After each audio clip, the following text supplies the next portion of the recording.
For the last 2 days, we have been bringing you reports on the aftermath of the 7.8 earthquake that hit Turkey like a wrecking ball.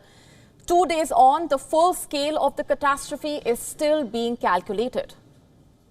But some images testify to the terrible destruction that it has caused. Images that will leave many with a lump in their throats.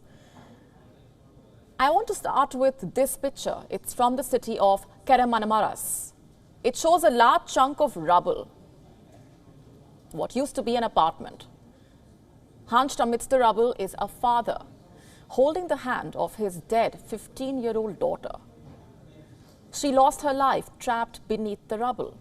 Only her pale fingers are visible through the slabs of concrete and broken bricks, as her father gazes into the distance, expressionless and grief-stricken. The second picture is from an unknown location. It was shared by a UN representative, Mohammed Safa. It shows a 7-year-old girl protecting her little brother. She kept her hand over her brother's head while they were trapped under the rubble for over 17 hours. There is worldwide applause for her compassionate gesture online. The third picture is of a miracle baby, the youngest survivor of this earthquake. She was rescued from a collapsed building in Aleppo. Reports say her mother died giving birth to her under the debris. There is also a video. It shows the exact moment when the baby was rescued. Have a look at this.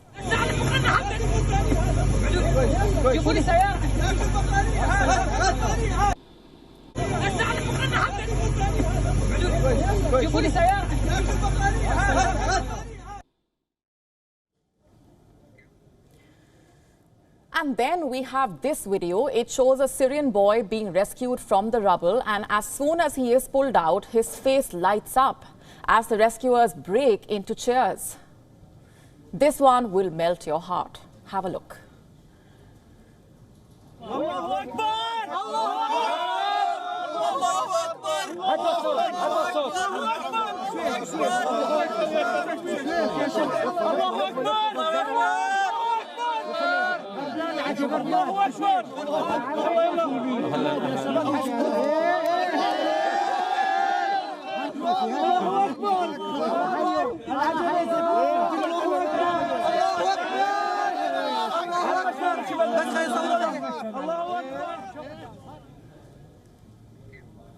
In the Syrian town of Bisina, we saw something similar.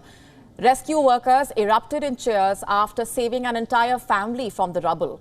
A father, along with his son and daughter, had been stuck for over 24 hours. The rescue workers could not hold their joy upon saving their lives.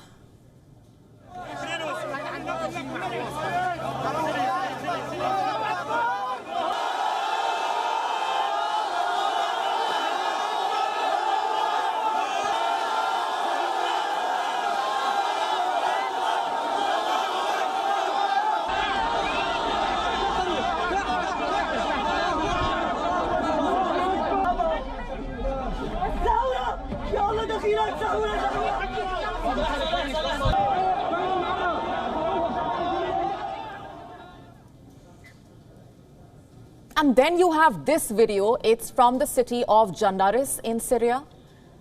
It shows white helmet rescuers pulling a young girl from the rubble, her face covered with dust, her body buried in debris up to the chest.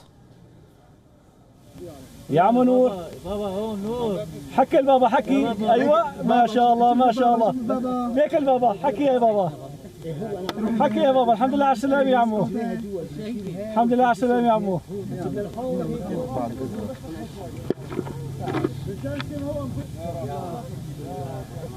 الله اكبر. And there is a similar video from the city of Hatay in Turkey. It shows a young Syrian refugee boy who was discovered under a collapsed building.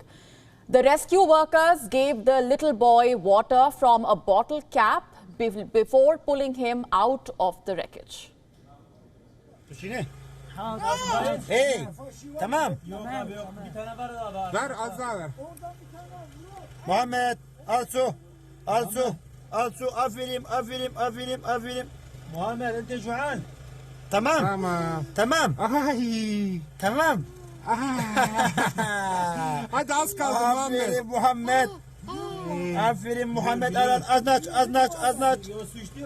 Aznaç aznaç aznaç. Tamam. Tamam. Aferin Muhammed. These images are striking. They define this strategy. They give you a sense of what the people of Turkey and Syria have gone through in the last 48 hours. And if they don't, then perhaps these visuals could help. They are also from the Kermanamara city. They show dozens of dead bodies wrapped in blankets and body bags.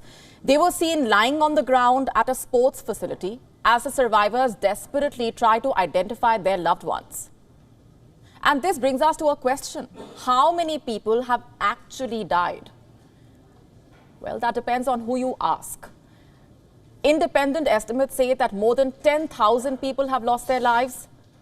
But the authorities in Turkey and Syria are saying that around 6,000 lives have been lost collectively. Perhaps the official count is always slower than the real count by the observers. But even then, can their figures be believed? Forget about figures. Can anything they are saying right now be taken at face value? This is a question many countries have been forced to ask. Let me tell you why. Have a look at this report. It says Syria is being accused of playing politics with aid money.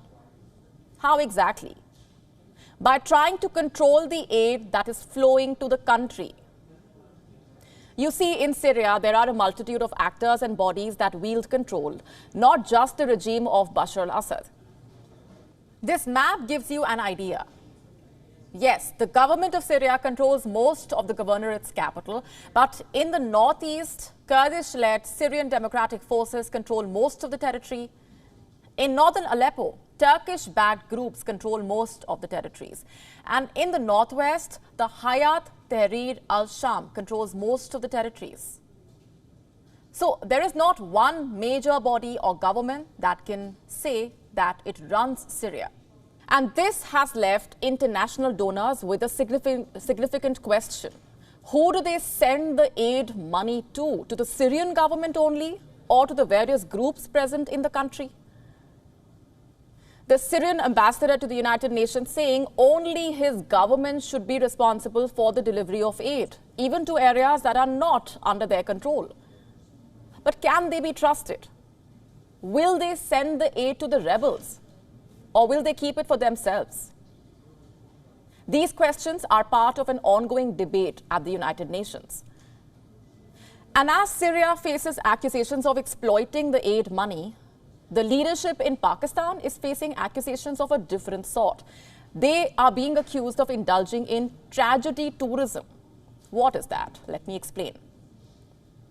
Immediately after the tremors hit Turkey, the Pakistani Prime Minister Shehbaz Sharif and the Foreign Minister Bilawal Bhutto Zardari decided to visit Turkey.